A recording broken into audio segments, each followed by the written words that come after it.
চলে আসলাম কি আমরা চলে আসলাম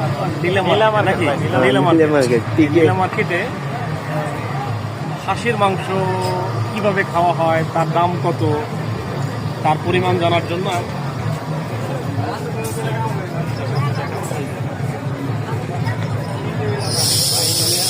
হাঁসের মাংস ওইটা হাঁসের মাংস না, এটা প্লেট কত করে বিক্রি করেন? 250, মানে কত পিস? 250 টাকা। দৈনিক কত বিক্রি হয় আনুমানিক একটা? 30-40। আপনার পরিবারে কে কে আছে? আমাদের নাম মোহাম্মদ শওকত আলী। কত বছর যাবত এই ব্যবসার সাথে জড়িত আপনি? 5 বছর না?